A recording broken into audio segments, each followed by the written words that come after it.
Dana Schwartz, and this is Rise or Die, the official companion podcast for Peacock's original series, Those About to Die. On this podcast, I go behind the scenes with the show's cast and creators to learn how they brought their brutal vision of Rome to life. Gosh, people will freak out.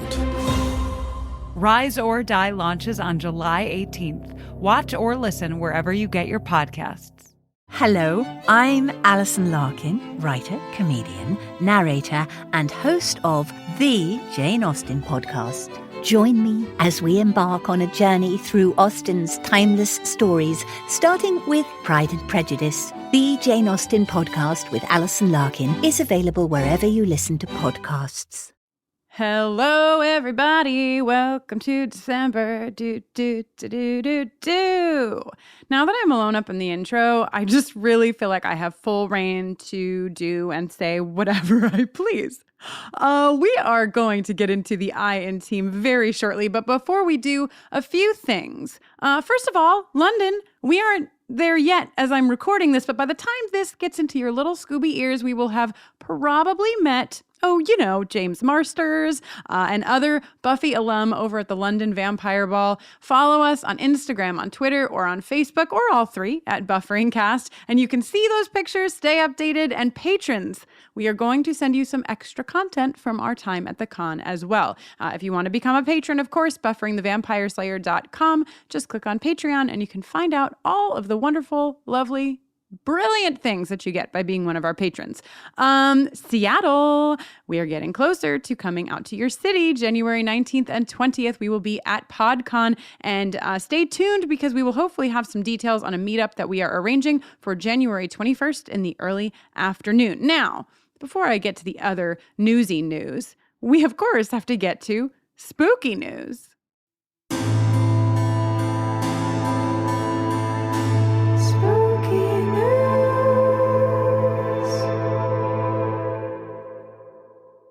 All right, I'm going to get historical with this spooky news because I want to keep you on your toes. It doesn't have to be something that just happened. It can be something that happened, I don't know, when like King Louis XIV, that's 10, 5, and 1. So 10 and 5 and 1 is 4, is 14th? King Louis the 14th. King Louis the 14th. Okay.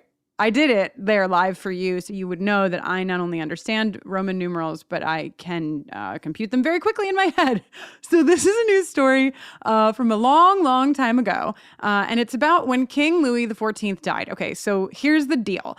He died, and his heart was removed from his body and embalmed because his dad's heart, King Louis XIII, a much easier Roman numeral to read, for me, his heart had been embalmed. So they were like, okay, dad's heart's over here, so son king is gonna go over here. There's these two embalmed hearts. That's not even the spooky part.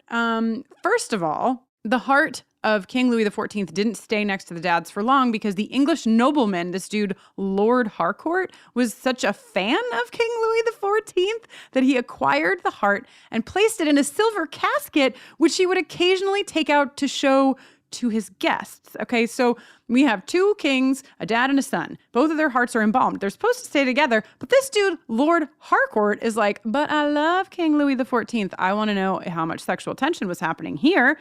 Gets the heart, puts it in a casket. That's not the spooky news either, because one of the guests whom Lord Harcourt showed the heart to was this dude, William Buckland, who was a British theologian. He also famously described and named the first known dinosaur, Megalosaurus.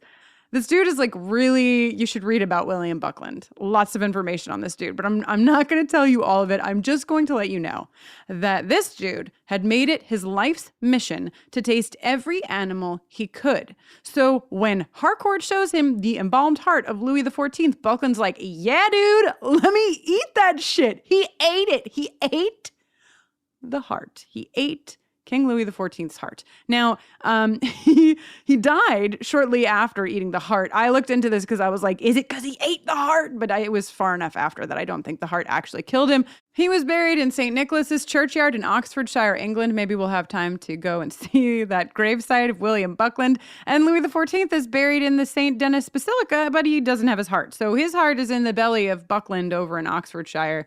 I think it's pretty spooky.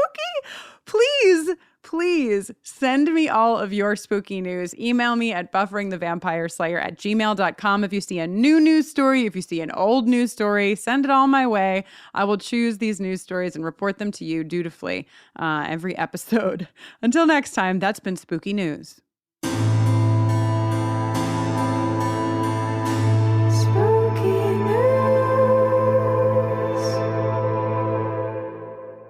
Okay, as I mentioned, we're in December, and that means it's time to get your holiday gifts if you haven't already. If you didn't already know this, we have new palm hats that say Jenny's now infamous catchphrase, wow, wow, wow, wow.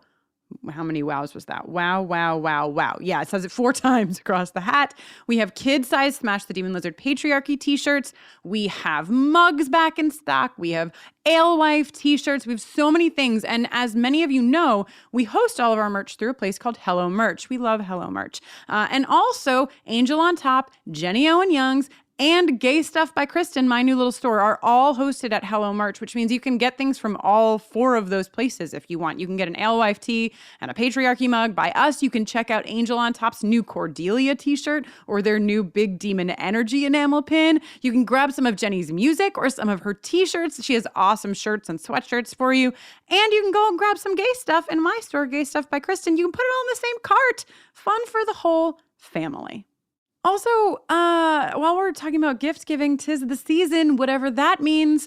No, we do know what it means, actually, in this case. Many of you have been asking about our handwritten lyric sheets because you want to get some for your loved ones for the holidays. We have put up 5. I don't know how many remain because we put them up last week, but hopefully there are still some there for you. All of the proceeds from the handwritten lyric sheets will go to benefit Trans Lifeline. Definitely a really awesome time to be giving some dollars to Trans Lifeline. They do incredible work. You can check them out at translifeline.org. There's 5 sheets. That's all we're going to be able to do this holiday season, so grab them if you want one. And they are now up in our actual store, so they're no longer in their own little place. You can get them just by going to bufferingthevampireslayer.com, clicking on shop, so you'll see all that good stuff, plus the lyric sheets. And again, 100% of the proceeds go to benefit Trans Lifeline. We will be back in your ears on December 19th with an episode for Goodbye Iowa before we take a couple weeks off for the holidays. And you might want to tune into that episode for a few reasons, one of which is that we'll have a pretty fun announcement up in that intro. Okay, I think we're ready to talk about the Iron Team.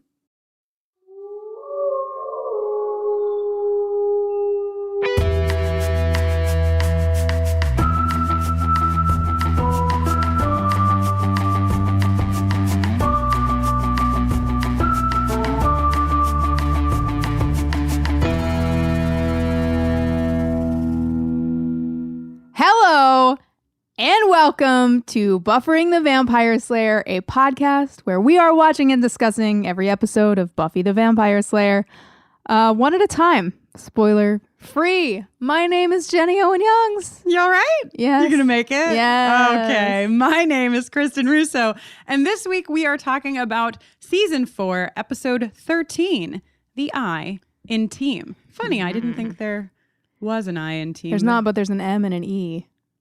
Oh, wow. Deep. I guess we'll get there. Okay. Stay tuned at the end of this podcast every week for an original song written by us, recapping the Buffy episode we are discussing. And listen, if you haven't yet started listening to our Angel podcast, Angel on Top, hosted by Brittany Ashley and Laura Zach, what are you doing?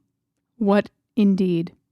The Iron Team was written by David Fury and directed by James A. Contner. Originally aired on February 8th in the year 2000. This is the one where Buffy teams up with Riley after she's allowed access to the initiative. Spike is targeted by commandos. It's a weird summary. Like, I feel like those are important points, but they're like, Anya plays poker. Like, it just feels like they could have gone a little bit more in depth with the whole thing. Jenny, before we go any further, I'd like to let you and our listeners know that I have graduated to my 5th notebook of Buffy notes. Congratulations. Yes, the Iron team marks the first entry into notebook number 5 of my ongoing notebook.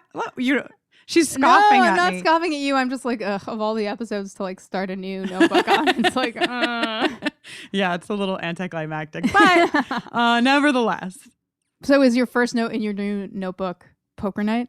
No, actually, my first note in my notebook is previously LOL Spike the Rose, you're strong, I like it.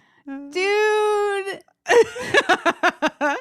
I just like those were my previously on highlights. Like I was really glad that we got to see the Rose highlighted again after I just like I just edited and we're about to put up the episode for A New Man, and so I just recently listened to you and Kate and I talk about the rose and what did taking we say? the petals off the rose. We just had a good time with it. So I was delighted to see it in the previously on. And then just like Riley being like, you're strong. I like it. I think that's a great look for Riley. Oh, yeah. I mean, I'm pretty into it. I think it's like, I mean, I've been recently trying to analyze everyone's kinks, which is really very present in this episode, actually. And I think that like one of Riley's developing kinks is like he's learning that he is turned on by a woman who can bench press him. Wow. You know? Yes. And like, who doesn't get that? No, I'm on board. So now we're at the poker table. Yeah, Anya's got a couple of kinks. Yes. Money. Money is probably her top This is kink. like, is this the first time we've seen Anya and money? I think so. It's hard to say because I have I have all of the Anya money memories in my memory bank. Sure. But no pun intended. But I think this is the first time that she's, because it's almost like we're learning. It's almost like we're watching her learn what money can do in real time in this episode, right? Because she's like on Xander for like selling these bars, and he's like, but money will mean I can buy you things, Right, and you see right. her like perk up. Yep. So I think yes is the short answer. And also spanking. And yes, Anya's other kink is spanking. Now, who do you think spanks Yeah, who? I mean, it's like, is it her kink or is it Xander's, and which direction is it Right? going? Difficult to say. I very much imagine it's an Anya spanking Xander. I'm so sorry. want to I'm imagine so that. sorry, everyone. I don't want to imagine that I just in got either fired. direction. The Watchers Council just fired me from this podcast. Yeah, but I'm just saying that I think that it goes in that direction. I don't think it was Xander's idea. I think it was Anya's idea. You know? It's Anya's kink, but it flows in that direction. Jesus. That's what I think. But I listen, hate thinking about this. I cannot wait to get all of your emails telling me what I did wrong and analyzing this spanking kink. Sure. Speaking of kinks, Xander is looking ripped. Did you notice his No. fucking arm? Can you believe that I didn't notice? You're the one on Hunk Watch. What I the hell? know. I don't know. Well, he's wearing this blue sweater in the scene that is like painted on his body. And like, yeah. Now that you say it, it's ringing a couple bells. Ringing some bells for you. Yeah, it's like I'm here for painted on sweaters when you have some guns like that. You know what I mean? I like it. I like it. Xander is, we learned, selling those energy bars that Regina George loves, you know, the ones that are full of no carbs. Fatty goodness. Yeah. Is the way he describes the ingredients. And yeah, that's really, I mean, the point of this scene for me is that we learn that Anya and Xander are spanking, that Willow learns it, that Xander drops his cards everywhere when it's revealed. And, which is further evidence that he's the one getting spanked, I feel like. You think? I don't know. I feel like he would be less bajickety about it if he was administering the spanking. I think that he is uncomfortable with the idea of spanking no matter what. Like, I think he would have dropped the cards even if he were spanking Anya. Yeah, okay. You know? Yeah, I see that. Wow. Well, as predicted, we have already talked about spanking for 5 full minutes in this episode, and more to come. So the other piece of this scene, of course, is to establish that they are worried about Buffy's involvement with the initiative. Right. And then, you know, we cut to this test that they're doing to like measure her abilities. Shout out to Buffy's black beanie is back. The black beanie is black. The black toque. We will hear from Kate Leth later in this episode, so I want to make sure that everyone's languages are respected language, here. But she's wearing the black beanie and a nice silver coat, kicking all the ass all over town. Dude. Yes. I assume you're referring to me, dude, or the collective listenership, dude. Yeah, both. This is great. Love seeing this. Love seeing Buffy kick everyone's ass. When your like upper lip sticks to your teeth, you're really going in a particular place. Where are we going? No, I just really like it. I feel like it took them 42 minutes to track her, and she neutralized them in 28 seconds. Yes, which is, a little bit of hell math. Hell math. Oh, so lovely to hear the hell math jingle. Yeah, so... You're like, yeah, anyway. Well, I mean, we lived it. We all heard it. I'm still working on my point. Which is, well, it's two things. First of all, I love how pleased Riley is. This is like extending from what we just saw in the previously on. I love how like giddy he is. He's like, my girlfriend kicked everybody's ass. Tight. And also, I just feel like, to get way ahead of ourselves. Sure, yeah. We assume Professor Walsh is a smart lady. She's heading up a secret government operation that deals specifically with supernatural whatnots.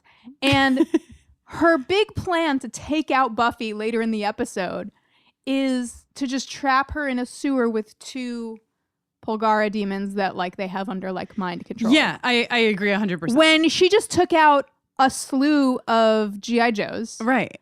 This is just like very poor planning. I agree. And I got there at the end of the episode too, where I was like, wait, this was your plan? Like you literally... Thought you were some kind of mastermind. Yeah, not a great mastermind plan, but whatever. So, love Buffy recounting in the lunchroom. Wait. Oh, well, what did I miss? You missed.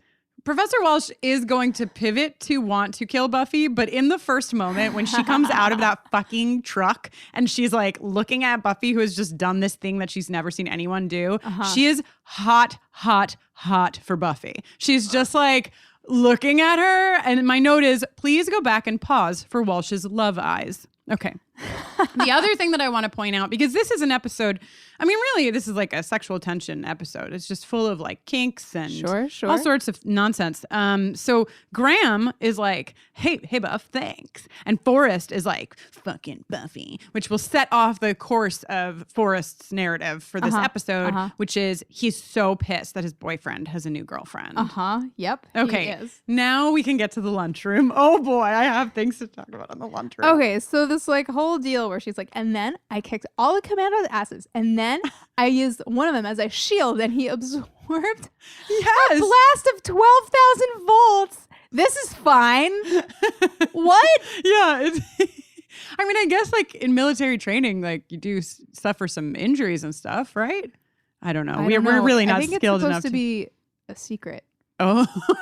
I mean, that's what I've heard from you were people never that more I've known. Of a tiny child than in that moment. Well, that's what I've heard. It's supposed to be a secret. From people who've gone through like Marines boot camp. They're like, it's really bad and I wish I never did it, but I can't tell you anything about it. Right. Like, I would imagine that there's, I mean, probably not to this extent, but I would imagine that there's some bodily trauma when you're learning how to be a soldier. Oh, yeah. Not to mention psychological trauma. Yes. So, okay. So...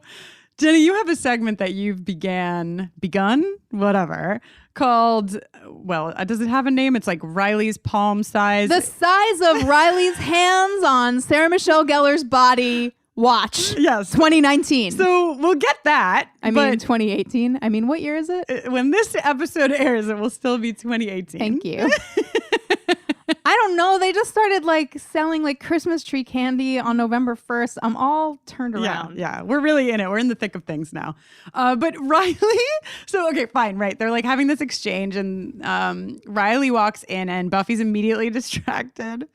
And Willow's like, what? And she's like, Riley just walked in. Pan 2. Riley picking up every apple in the basket for like so long. Like he's just like picks up an apple. Like the cut is like just like 2 seconds too long where you're like, dude, there's a really great Riley cut later that's like 2 seconds too long that I can't wait to talk about. Maybe that's the theme of this episode.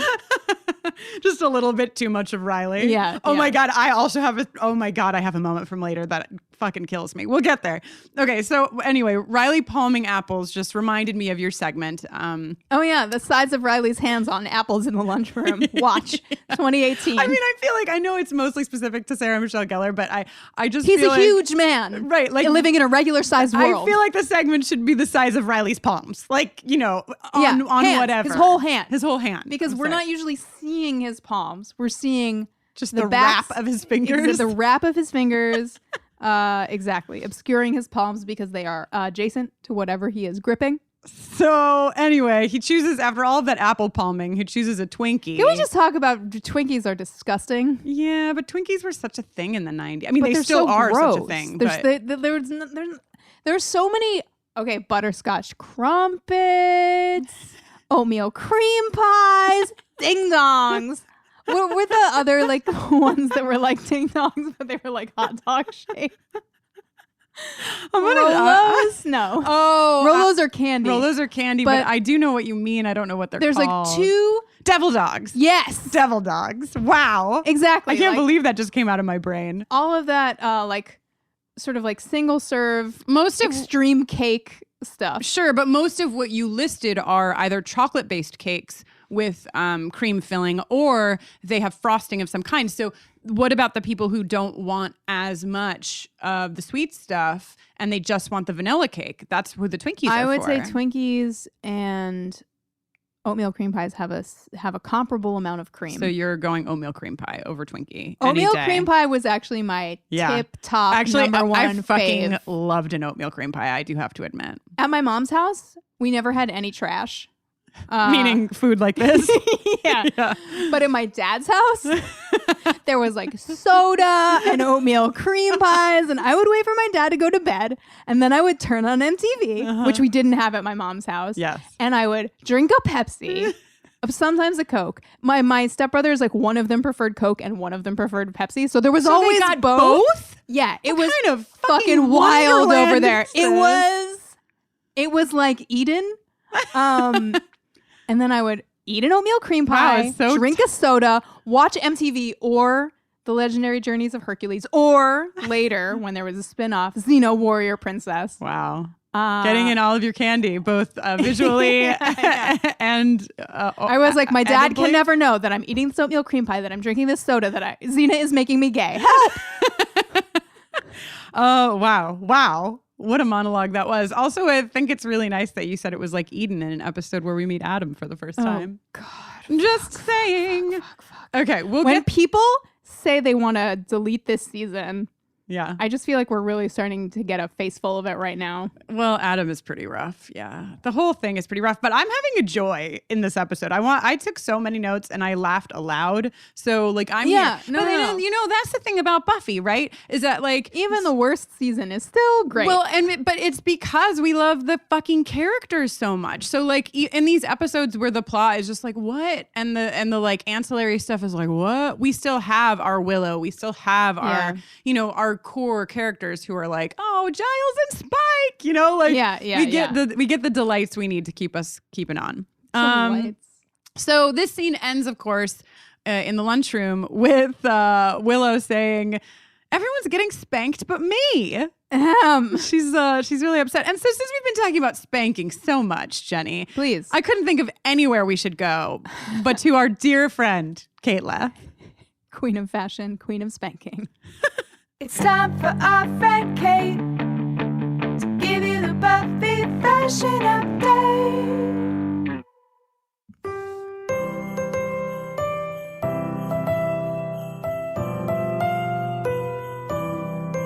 Oh, zigzag part, how lovely are thy angles. Your roots so brown, your ends so white, like darkness fading into into light. Oh, zigzag part, how lovely are thy angles. Welcome back to Buffy Fashion Watch and to the holiday season yet again.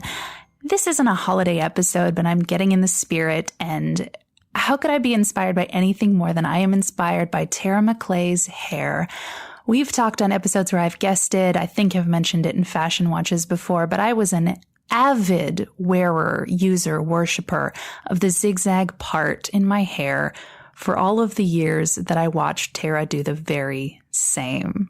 Now, this is a really exciting episode if you're a Tara fan, and I'm a Tara fan because I'm a person with a heart who lives and exists in this world.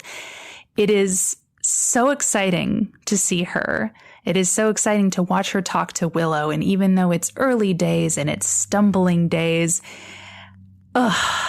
Willow, you're so sad that everyone's getting spanking but you, but just give it time. Speaking of Willow, because I must, she's at her fashion best in this episode as far as Willow goes in the, 2000s. I think her hair looks really cute. I have so much nostalgia for these knit sweaters, all this crocheted and fuzzy fabric and ridiculous long skirts and giant chunky heels. And even Buffy's wearing one of those super long skirts, although she is also wearing a very cute cropped leather jacket thing with wrist cuff bracelets, which is just a great look even today. And of course, I will mention, because I think I would be fired if I didn't, the fact that yes, she wears a toque. If you don't know what a toque is the Canadian way to say beanie. It's a French word. It is Toque. And every single time someone says beanie to me, I assume they mean the floppy hat that sort of hangs off the back of your head that every boy you dated in college that you probably shouldn't have was wearing. And every girl that you should date now is probably wearing. But yes, Buffy's wearing one and she's pulling it off alongside a questionable shiny silver blue puffy jacket in the opening scene. Buffy gets a lot of great looks in this episode. Her orange halter top when she goes to the bronze with her many, many, many necklaces, some of which my mom definitely owned because my mom is very cool. And some less exciting outfits like the weird brown tunic top that she's wearing towards the end of the episode. But overall, it's just a really good episode for fashion. Everyone gets some highlights. We're seeing some Anya. People are getting to know each other. And Willow stays the night. And you know why she did? That's right. It's that zigzag part. Remember, be especially nice to retail workers and people in food service this holiday season. And with that in mind, I'll see you at the mall. That was our friend Kate. She gave you the Buffy fashion update. Well, oh, thank you, Kate. Thank you for that. Thank you for agreeing to our spanking transition. We love you. So Spike found a place. Spike found a place, kind of. Also, Jenny, do vampires fucking sleep or not? I just feel like we're getting mixed messages about this. They seem to I think sleep. it's like so Spike seems to indulge in human vice. He smokes, he drinks, he sleeps. Mm-hmm. But I think he also has no conscience, right? Then you have somebody like Angel who seems to actually just spend all of his time conscious, brooding, never indulging in any vice of any kind. Right. So you think it's like they can elect to do human type things if they want to, but they don't have to for survival. That's the impression that I get. Also, is anybody really going to be able to sleep laying on a bare stone tomb? Yeah. Covered in what looks like a drop cloth from a recent painting site? Well, he needs to keep many drop cloths on hand for all of his fucking rendezvous in the sun. Sure. That's true. That's true. He doesn't require a lot of fabric coverings. This scene is wonderful because a couple of our favorite lovers are back together again. The odd couple. Yeah, sniping at each other. Hi. Needs a woman's touch. Care to have a crack on it? Now, to that, Spike, I'll give you a patriarchy jingle, but before I do that, I will say that I laughed mostly because of Giles' response. Now, jingle, please. The patriarchy!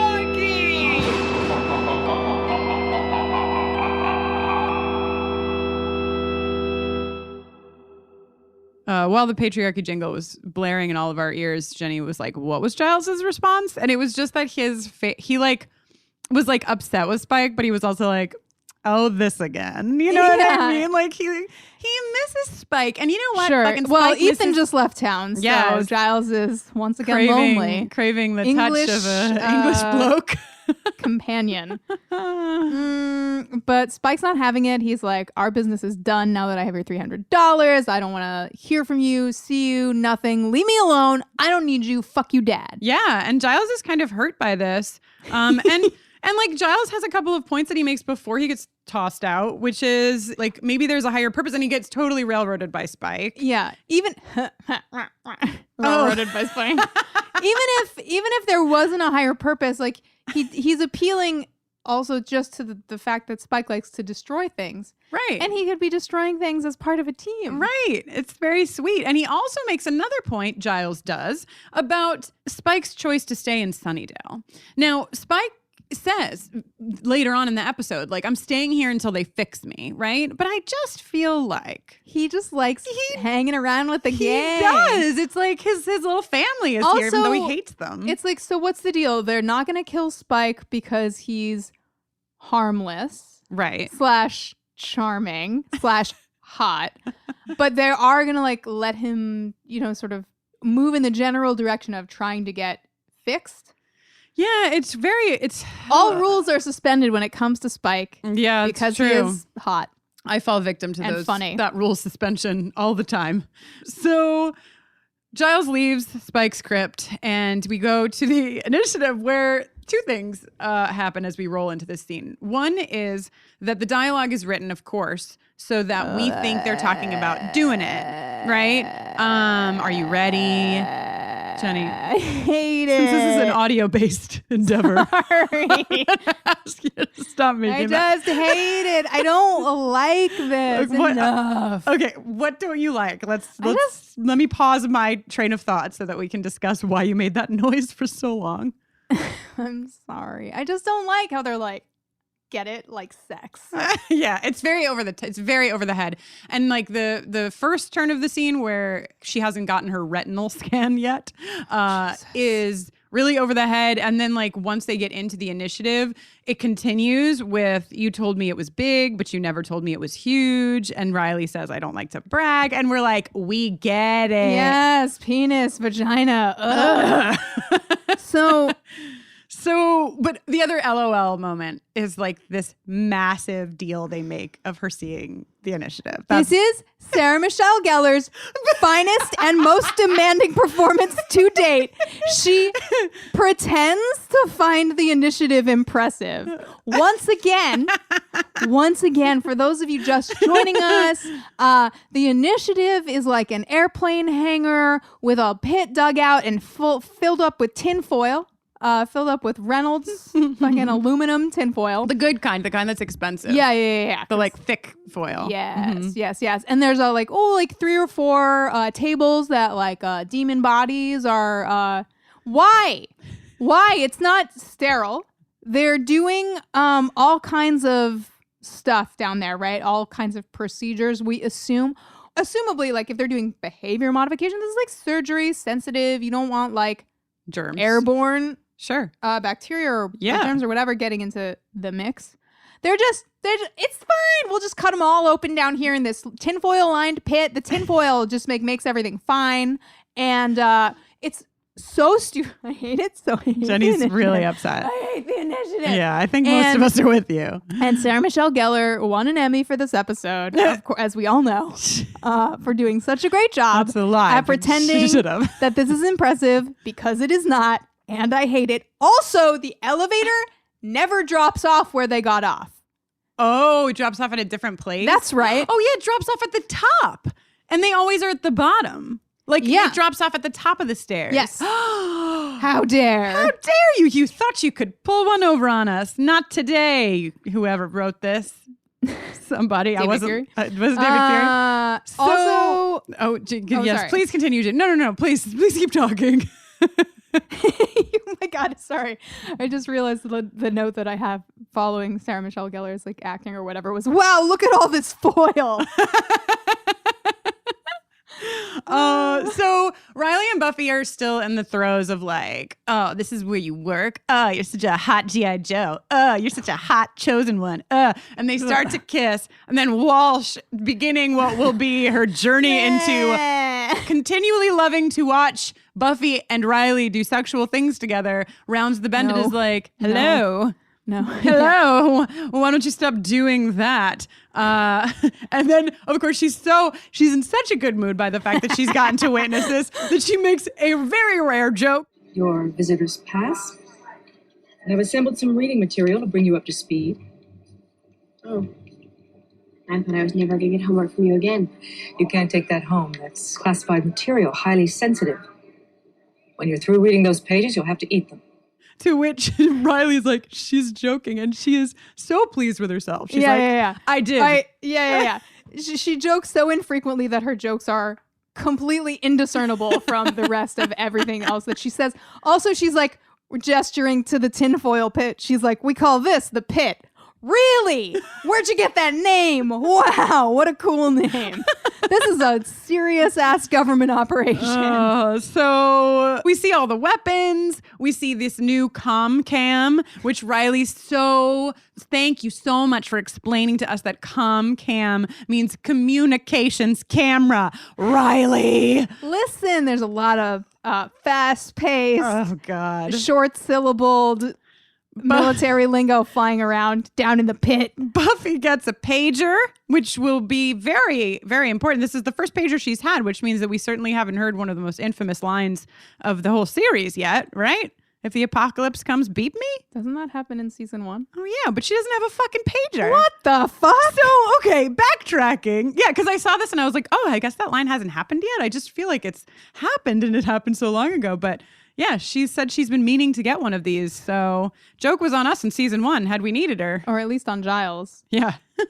So also in this scene, in the pit on the monster tables, there are a couple of like Cthulhu looking swamp things. Mm-hmm. And Dr. Engelman is working on them, and fuck Dr. Engelman. And Walsh says forebodingly, soon enough they'll be under our control.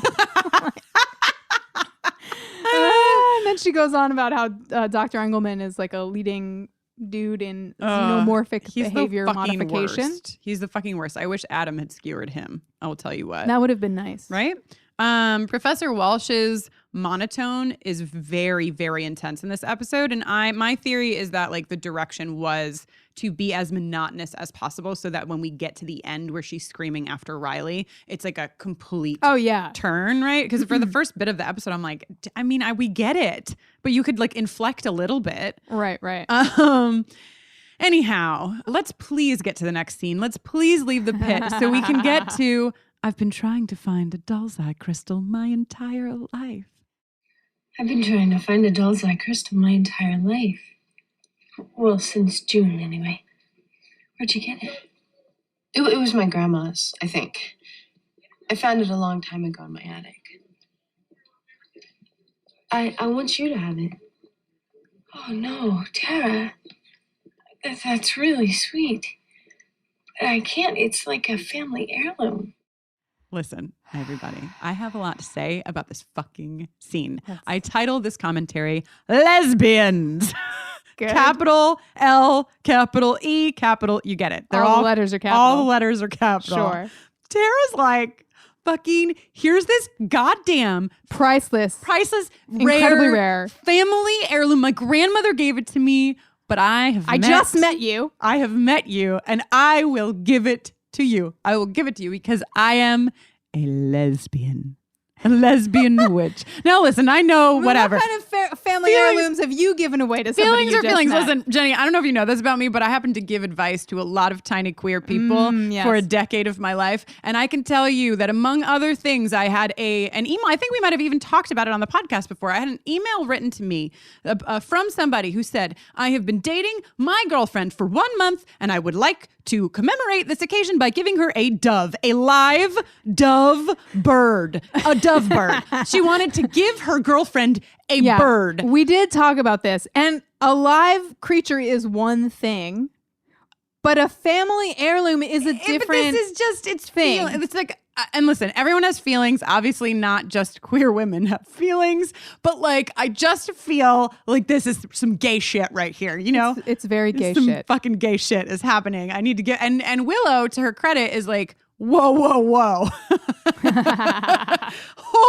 hold the fucking phone. Hey, let's just like press pause here for one second. Like, I haven't even explored how I feel about Lady Crystals, so just give me a second.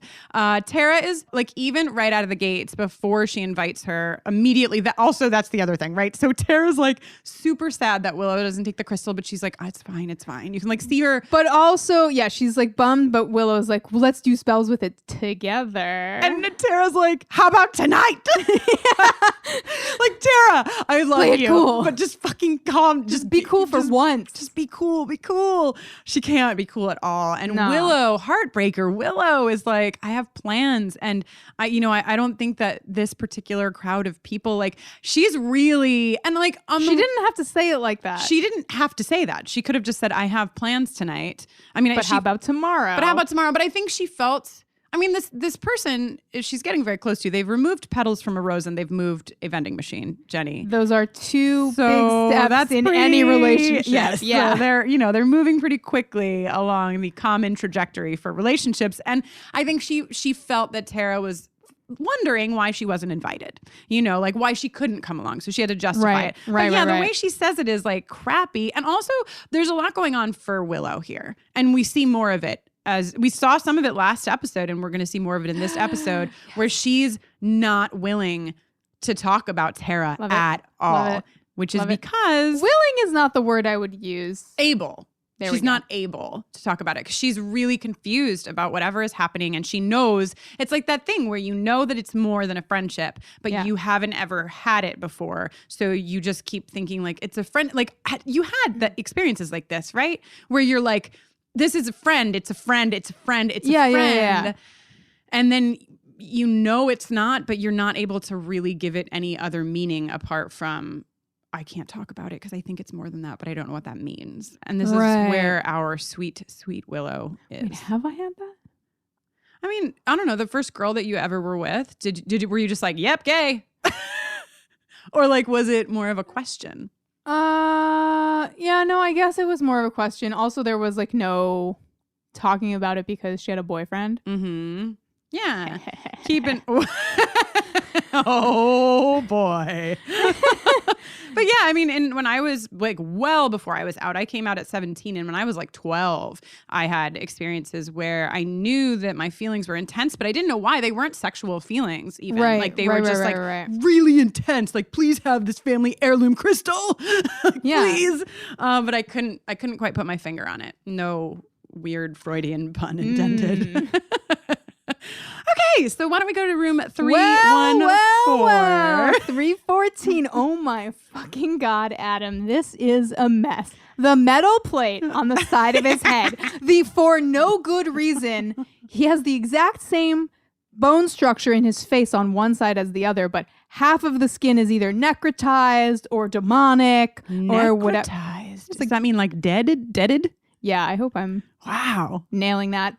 It's just like diagonally split across his face. This is really, really bad. It's like, but the thing is like they're trying to make give a nod to Frankenstein, of course. Right. But it's just so unrealistic because we're in this like high tech tinfoil lab. And like they just like They definitely could have taken the head of a monster. Like, they didn't have right. Or the head of a dude. Right. Any like where this singular where this human body come from? Ooh, shit. Good question. Where did this human body come from? We like pause the episode to take a minute. We're like, fucking, we need Detective Angel. Detective Angel. Oh, any chance to get a little bit of that Detective Angel jingle. Anyway, yeah, we don't know. Thoughts? Great. Email us at bufferingthevampireslayer@gmail.com. Whew. So also before we go to the next scene, this is the first time that we have this mommy baby situation of Adam and Maggie. She says, our baby. How's our baby? And of course later, and we'll get there. No. Okay, we'll get there. I'm sorry, but we will eventually have to get there. But before we do that, and before we go to the bronze, I just want to say that in this scene, apart from having the reveal of Adam, we hear for the first time she's an unnecessary risk, right? This is when we're like, uh-oh, Walsh might be coming after Buffy. Yeah, I mean, the whole premise that a secret government organization would be like, oh, let's just bring her in. Right. Yeah, I know. Okay. We're all here. We're all here with you. Anything goes when you're down in the pit. So we go to the bronze. The bronze is looking different to me. That just like actually the set. And I don't know why. Like I didn't do enough research to figure out what about it, but it seems like they're at their common table, but it's in a different place. It's like there's no stairs. You have something, Jenny? I do have something. I recently received some DMs. Ooh. From a fantastic songwriter, musician named Mitski. Who is, maybe you've heard, but I'm sure lots of our listeners are really into her music. She's so great. She DM'd me a week or two ago out of nowhere, apropos of nothing, and was just like, has there ever been a front of house at the Bronze? Front of house is the person who is in charge of sound for bands. They sit at the mixing desk. They make sure the room sounds good. If it's the kind of club where the front of house person is also running monitors, then they have a monitor board. It's the whole thing. She continued. Genuinely asking, I never noticed any. Also, have you thought about how it would actually suck to play at the Bronze? Because you're playing to the hall of people, but also the cafe and the shop, but also the bar. Also, it's always open. So does that mean you sound check while people are there hanging out? I know this is a lot. This is just what I've been thinking about today. Wow. Thank you, Mitski. New friend of the pod. Yeah. Deeply important questions somebody was finally brave enough to ask. Yeah. Well, add to that list, is this a different set? Because I don't see the staircase I normally see. Normally that table abuts the dance floor and it doesn't here. So either they're sitting... Abut. Yeah, you're right. I said abut. Either they're sitting at a different table or this is like they just didn't use the same set. I don't know. Talk amongst yourselves. Anyway, we're at the Bronze. Buffy's not fucking here. Willow and Xander and Anya are talking about how she's late. And then she brings the whole flippin' initiative with her. Right. And I've been trying to figure out which popular 90s young person's clothing store at the mall the initiative boys most look like they are dressed from. Ooh. And I think that I landed on Aeropostale. Yeah. With a close second of the Gap. No, I think Aeropostale Forrest hooded sweater. Mm-hmm. Aeropostale, also like Hollister could be in the running. No, Hollister is like surfy. Yeah, but they well, all right. I'll give you Aeropostale. Thank you. You're welcome. So Buffy arrives. Now, I don't know that what Buffy has done here is necessarily, it's like hard to, it feels like pretty crappy to me. She's been blowing off her friends to spend time with her new boyfriend and his weird secret ops government group. Right. And then they're finally going to have a night together and she's like, oops, just accidentally brought 5 fucking dudes. Not just my boyfriend, but like 4 other people. That's the thing is like. Also the fact that no one's hitting on Willow is insane. Oh, well, I don't think they really get the chance. I mean, I feel like this all. What, they all have to go get drinks? Yeah, that's true. So Anya runs away scared because of the initiative dudes, which is super valid. And then there's this moment, which we kind of already touched on, where Willow calls Buffy out and is like, I could have fucking brought somebody and I didn't. And like, it's not cool that you did this, which I really am here for this. I'm here for like strong Willow being like, hey, this hurts my feelings. And I'm here for Buffy being like, oh, wow, I fucked up. Yes. She acknowledges it. Who are you going to bring? Right. And then Willow is like, skirt. No, nobody. No boys. Not one boy. There's no boys in my life. I don't know what you're talking about. Boys. Love boys. And Willow is just like astutely asserting here that things are moving too fast as well with the initiative and Buffy, and makes a really clear distinction because Buffy's immediately like, but I thought you liked Riley. And Willow's like, no, I don't feel like she said it like that. I'm sorry. I'm annoyed with. I'm ultimately annoyed with Buffy in this scene. I was coming out saying like, when she first walked in, I wasn't sure, but what I was leaning toward was, but then she pisses me the fuck off. She's like pretty self-absorbed. Not a new character trait for our Buffster, but in this scene in particular, in this episode in particular, I'm kind of like, okay, we get it. You're falling in love and like. Well, she's falling in love, but it's also like resources. Also, one of the main dating difficulties Buffy has is that she either meets someone at work, and that's complicated because they're not a regular guy, or she meets someone at school and they are all too regular guy. Oof, don't say his name. Don't even say his name. But Riley is kind of this interesting mix, so I think like it makes sense for Buffy to be extra pumped, but and extra caught up. I just think she could do better. I think she could have done better. Well, I think we could all do better. Okay. You're just going to defend anyone I get mad at for the whole season. Somebody's got to do it. Well, yeah, but sometimes I get mad at Riley when you're not. So That's true. So anyway, Willow's worried. Buffy's like, it's fine. And then literally every pager goes off all at the same time. Wait, but first, sorry, I think it's important that Willow's like, what's their agenda? Oh, right. Right? And then she like goes on this thing that kind of like hints at like the idea of like restorative justice. Yes. Like, are they going to catch and release? Rehabilitating, right. Like turning monsters into not monsters, or are they just killing them, experimenting on them, using them, whatever. Okay, and then every pager goes off. And then it's like pager Christmas. Beep, beep, beep, beep, beep, beep, beep, beep, beep, beep, beep. And then the grossest thing ever that has happened up to this minute marker is Riley says, "Mother wants us." He does? Yes. I did not hear it. Yes. Oh, so gross. I'm so upset. I'll never watch this episode ever again so that I never have to risk hearing it.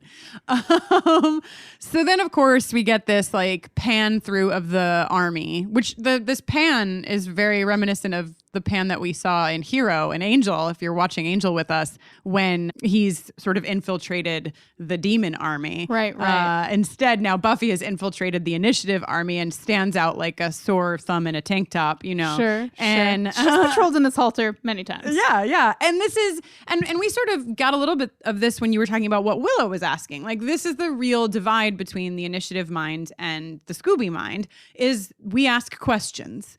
Always we ask questions. And we're seeing here, of course, that no one does. And Riley and Buffy get into this later, too, of like, I was trained not to ask questions. So they're all like dumbfounded by her being like, what does it want? Like, why do we need to not harm the thing? Like, I need to know these answers because my fucking life is on the line. Right. And these are important questions. And they're like, skirk. And they don't answer anything, basically, and turn the corner. Meanwhile, I was going to say, if you don't have anything else in this scene, Jenny, the one thing I do want to say is the transparency layover work in this scene is really quite. We've come a long way from Hush. Oh, yeah. It is a beautiful rendering of the monster. And then Dr. Engelman. Fuck yourself. Elvira Demon. Yeah, sure. He lays over on top of the one transparency, another transparency that gives it its weapon. Yeah. It was very satisfying. Now we may proceed. So Willow suddenly doesn't have plans anymore, so she goes by Tara's place and she's like, knock, knock. Just ran right to Tara's. Yeah. And she's like, well, do you still want to hang out? And Tara's smile is very sweet. It really is. She's very sweet. She's very excited.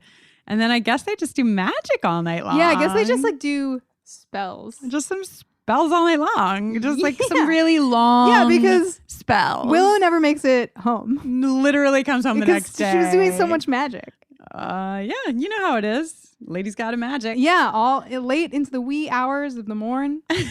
So, of course, while they do magic, we cut back into the woods, or apparently in my notes, I've called it the field. Anytime they're doing things, I've called it the field in my notes. And Buffy is just chatting, and Riley has to be like, listen, not all of us can like talk in our tube tops while we patrol. Like, I need to concentrate. Cut to Sulky.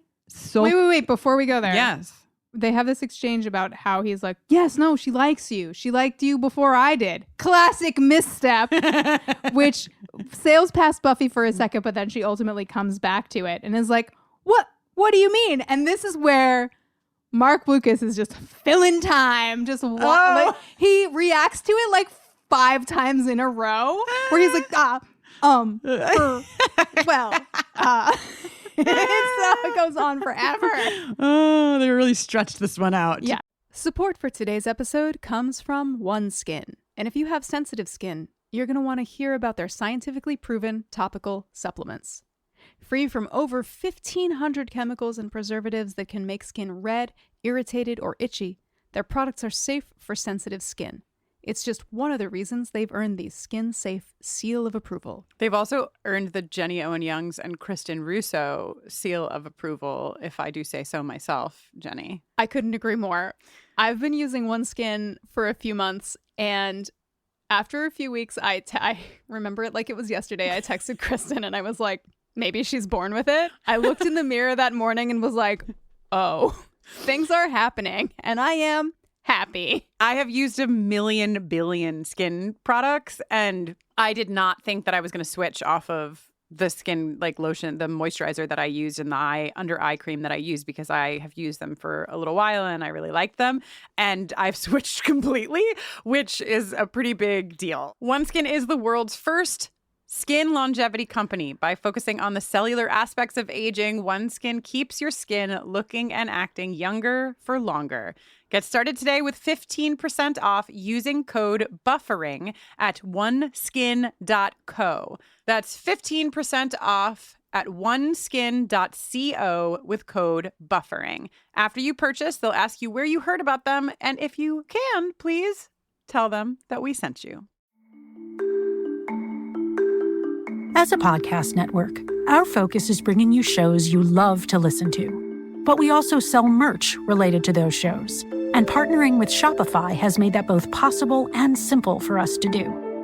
Shopify is the global commerce platform that helps you sell at every stage of your business. Whether you're selling scented soap or offering outdoor adventures, Shopify helps you sell everywhere because they've got you covered, from their all-in-one e-commerce platform to their in-person POS system. What's so fantastic about Shopify is how, no matter how big you want to grow, they provide everything you need to get control of your business so you can take it to the next level. Businesses that grow, grow with Shopify. Sign up for a $1 per month trial period at shopify.com/realm. That's all lowercase. Go to shopify.com/realm now to grow your business, no matter what stage you're in. Shopify.com/realm.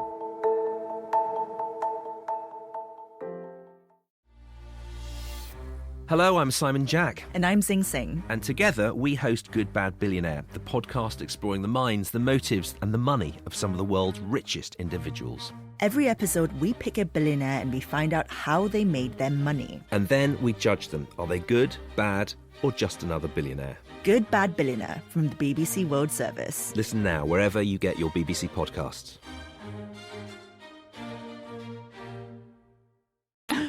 Then we cut to Sulky Forest. I've always been Riley's second in command, and now he picks a girl. Yeah. Oh, buddy, you gotta find a new boyfriend, you know? It's okay. I love how into it Graham is. Oh my God, Graham is so stoked. Graham is like, yeah. Graham is just like I really feel like I like Graham. He just seems like a supportive friend. Yeah, he's just like laid back, here to do what he's here to do. Yeah. Never gets in anybody's fucking way. I like Graham. I never realized how much I liked Graham until this viewing. Wow. Yeah, I'm here for Graham. So for those of you who say I never like any of the men, you're mistaken. You were myth-taken. Well, who knows what he's going to do who knows? in the future. But for right now, I'm a Graham fan.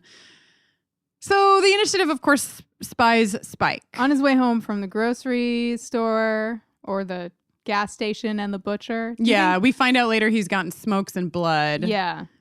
Just in a brown paper sack. Sure. Right.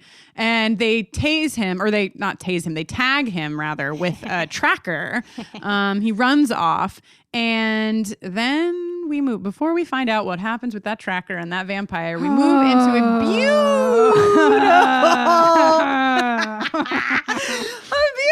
montage of them, Riley and Buffy fighting and fucking. Oh God! Now it's like it really is adding insult to injury here, because this is the scene we wanted with Buffy and Faith.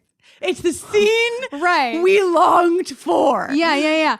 And two people working in the same field, getting riled up at work and then taking it home. Yes, and we didn't, of course, we never got this. And now we get the scene, but it's with fucking Riley. And not only is it with Riley, but even if you like Riley, which one of us here does, this is a really silly scene. Here's the deal.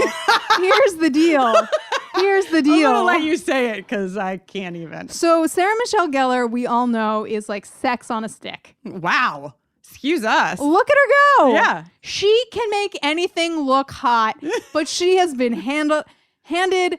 You know that I love Mark Blucas. You know that I appreciate a hunk, but he is like a big, wet lasagna noodle. They have no chemistry. Okay, that fucking scene where his arms are out like he's on the cross. Yes, Jenny. And okay, she's like kissing him down the center of his torso. I really feel like we need to take a minute with some of the scene breakaways to the fucking. The fighting is whatever. But there are a few. There is that scene. His arms are splayed. He is looking dead ahead into nothingness.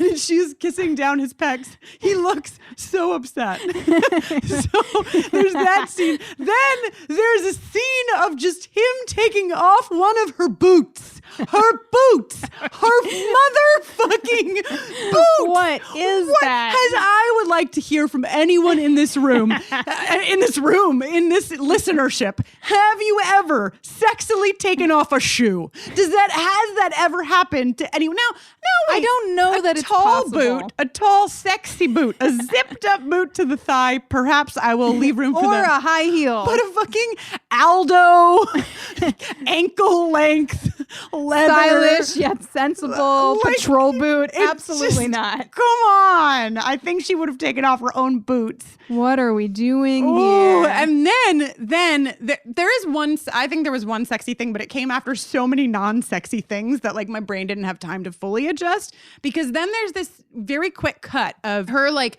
I think they're like almost Dirty Dancing standing, you know, where like he's behind her and she's facing forward. Right. And she like leans back and they're like kissing kind of over her shoulder and stuff. And the kiss is horrible. Terrible. It's terrible. Their mouths do not belong together. And you can tell later when they're in bed after the fact that like Sarah Michelle Gellar's really doing a lot of work to make this look good. Like she really is Mark. When I say that she is sex on a stick, I mean that she is like incredibly gifted at selling things being hot. Totally. The thing that I was surprised to see in this montage, besides the fucking boot, was her sucking on his finger. Wow. It was like the opposite end of the spectrum. They were like, we need something to balance out the boot. Seriously, like I really feel like the director was like, listen, we got nothing. Suck his finger. Just fucking please. Truly. So anyway, they do it. Oh my God. And then when he is like over her, she looks great on the pillow.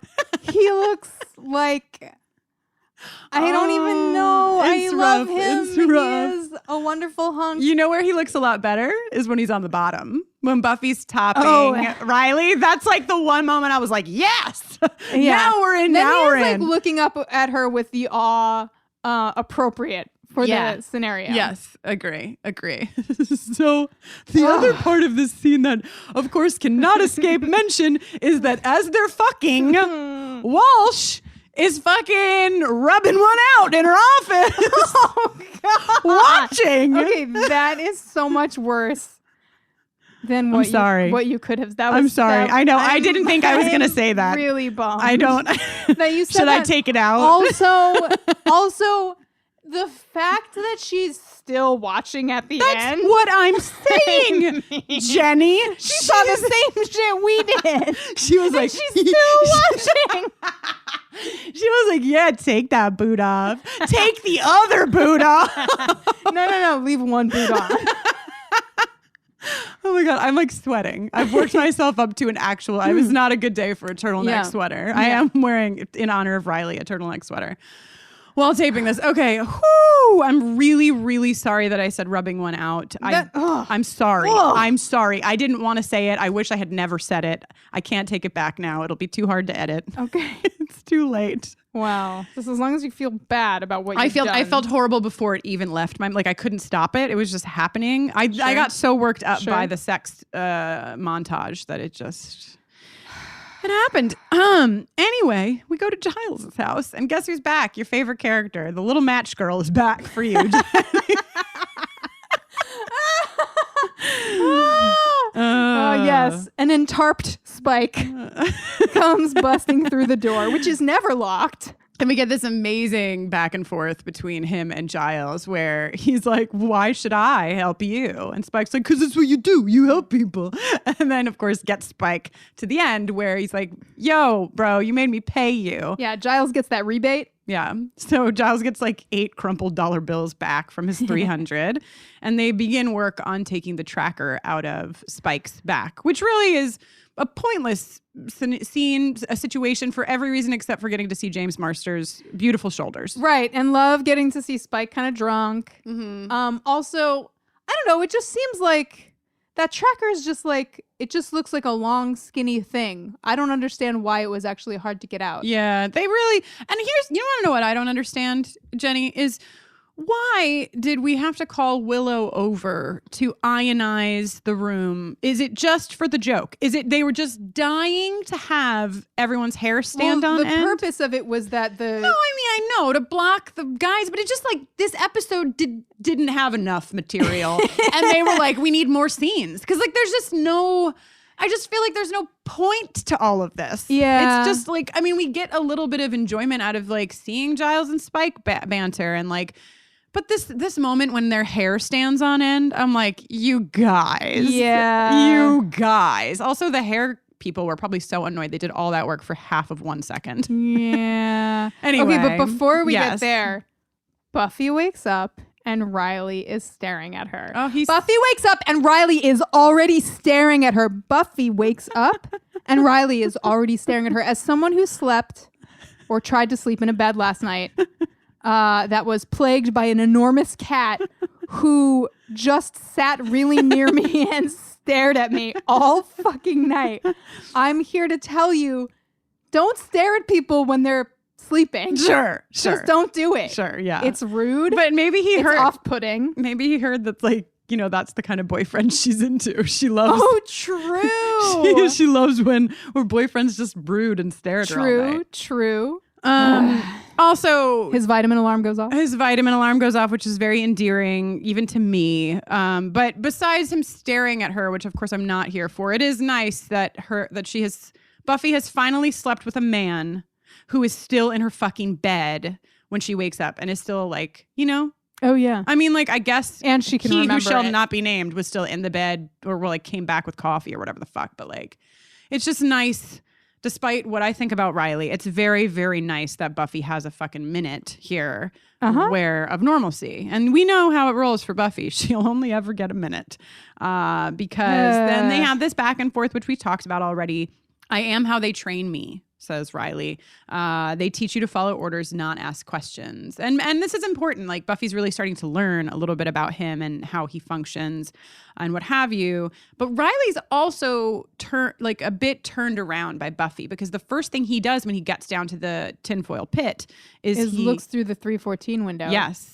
And fucking Walsh immediately is like, oh, what have you been up to? Fucking, yeah, I watched you. And now what are you up to? Also, the second that Buffy says, what's 314, the phone rings. Yes. Ring, Yes. ring, ring, exactly. Ring. God, yeah, the only thing less sexy than the chemistry between Buffy and Riley, or lack thereof, is Professor Walsh watching them. Yeah, it's pretty rough. It's pretty rough. Makes a person say all sorts of horrible things they wish they could have never said. Anyway, beautiful Spike arms in the next little cutaway. Then, of course, we already discussed Willow's been out all night. Out all night. Buffy and Willow both have this like, where were you last night? Well, Giles then, calls for Willow Right. because they need to extend this fucking episode for us because we just can't get to the end of it.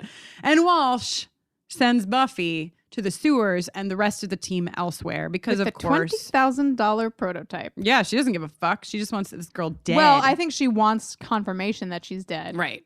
And here's danger's my birthright, Buffy says. Here's my question about this whole fucking thing, right?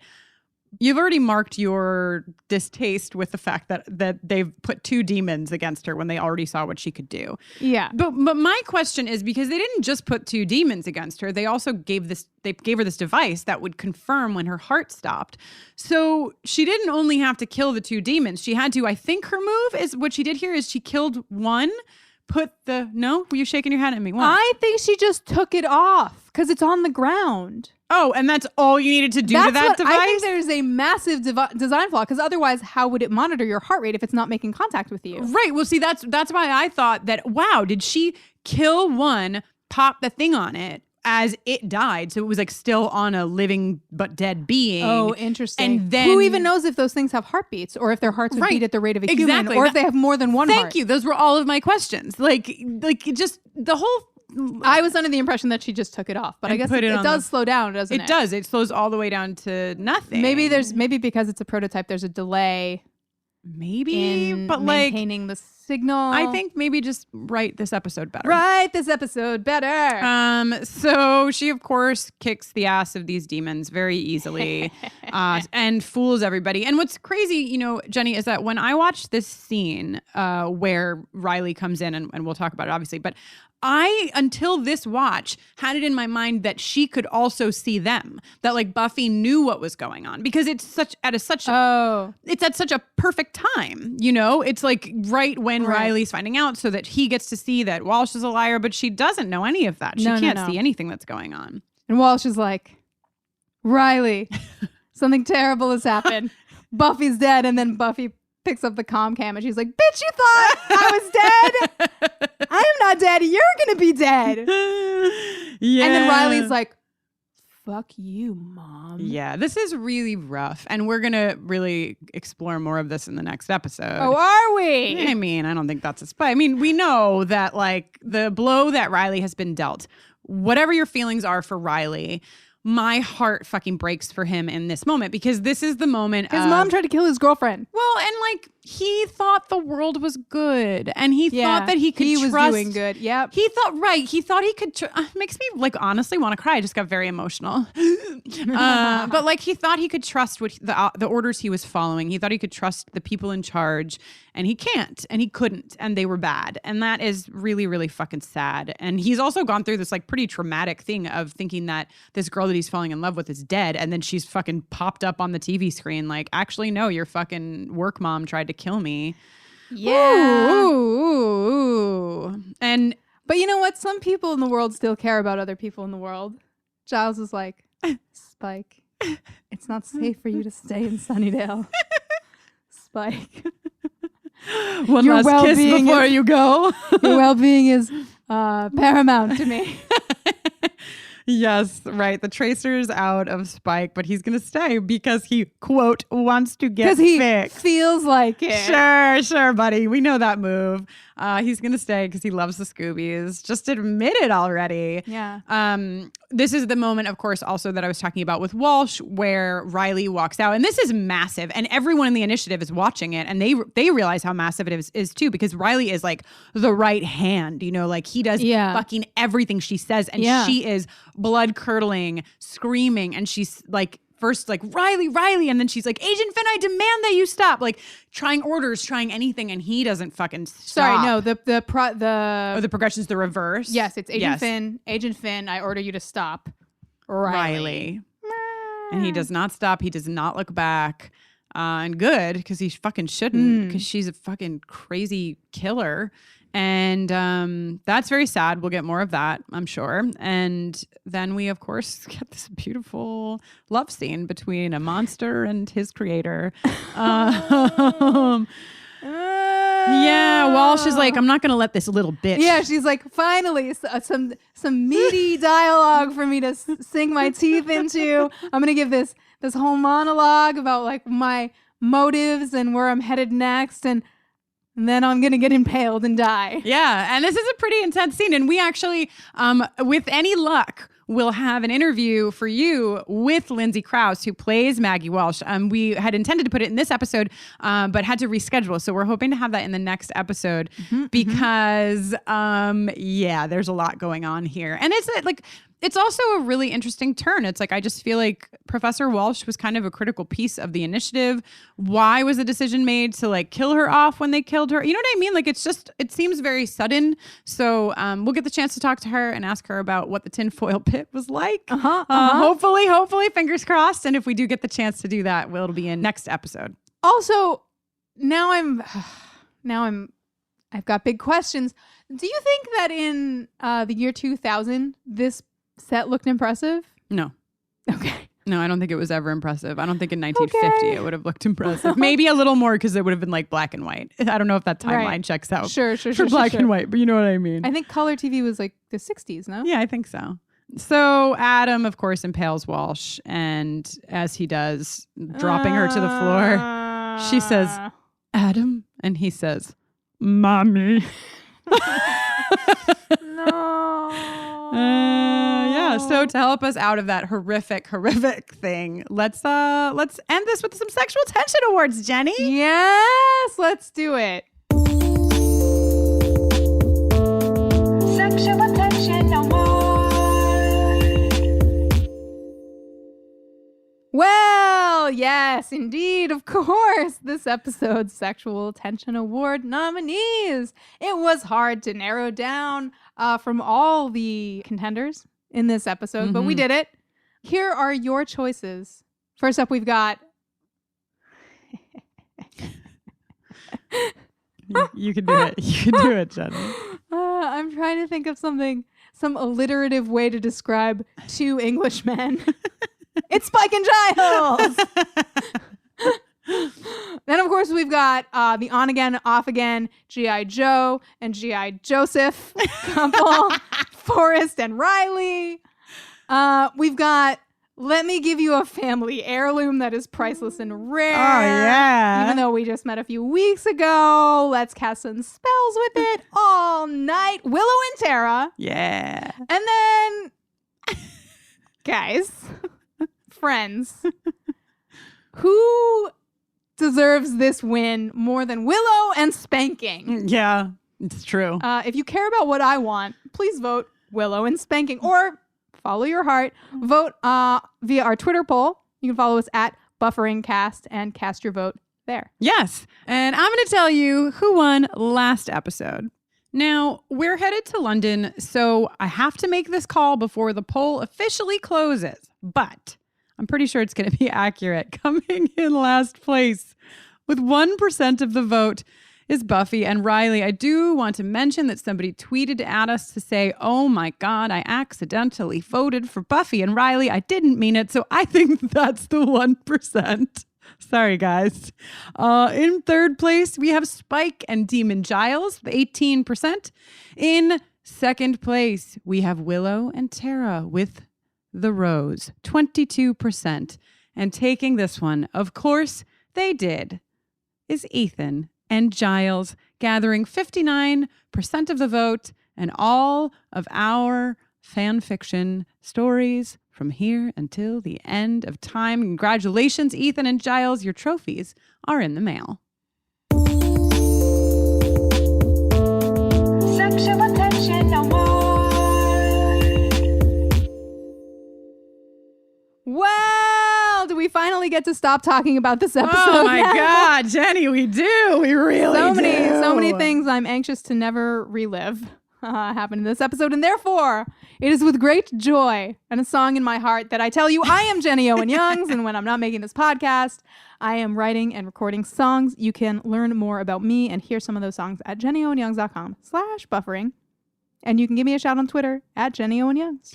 Yes, and I'm Kristin Russo. You can find everything you need to know about me, the work that I do with LGBTQ young people and their families by going over to my website, KristinNoeline.com. That's KristinNoeline. You can use that spelling to also follow me on Twitter and on Instagram. And I will let you know, which I also let you know at the top of this week's episode, that I have a new tiny little store. It's called Gay Stuff by Kristin. And wow. so, yeah, my queer and forever here shirt is in there in new colors. I have a little enamel pin. I have a safe space sticker. There's some signed copies of the book I wrote. This is a book for parents of gay kids. And you can now find all of that also on my website, KristinNoline.com. Just click on shop and it'll take you to the little store.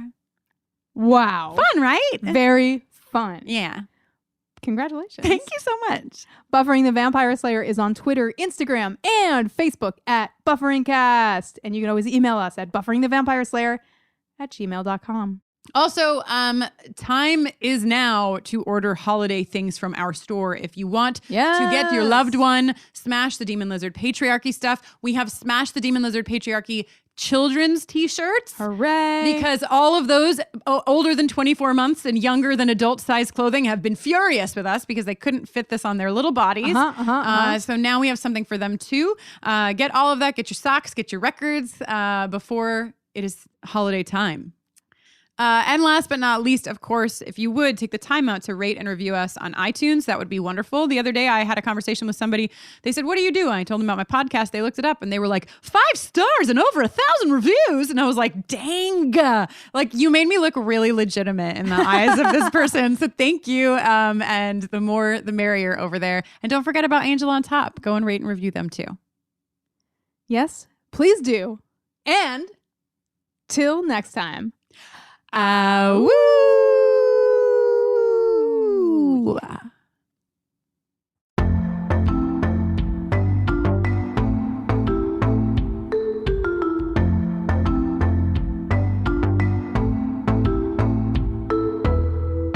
Professor Walsh, hey, don't you reckon if I could neutralize all your best guys in 28 seconds? Maybe I'm not just the slayer you're stuck with. Maybe I'm the slayer that you shouldn't fuck with. Come on. I thought it'd be fun to join the army, or to be more specific, let the army join me. Go to work with my boyfriend, what could the harm be? But I was mistaken, unfortunately, 'cause Maggie, you're an evil.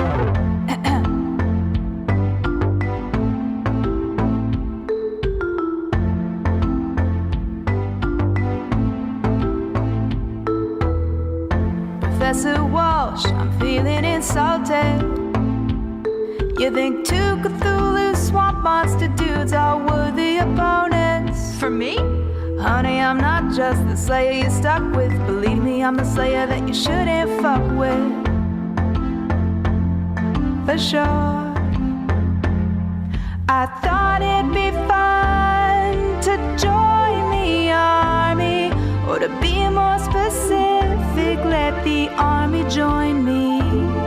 Go to work with my boyfriend, what could the harm be?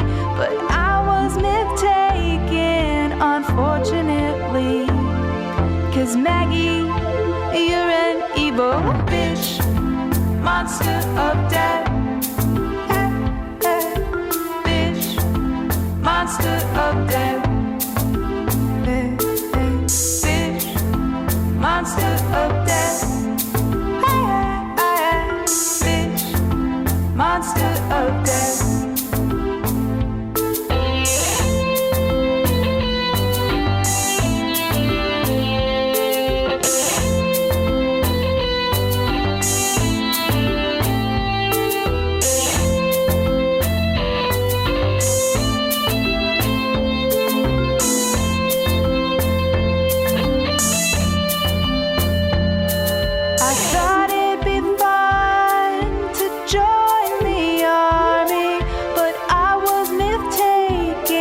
Unfortunately, 'cause Maggie, you're an evil bitch, monster of death. Hey, bitch, monster of death. Bitch, monster of death. Bitch, monster of death. Monster of death.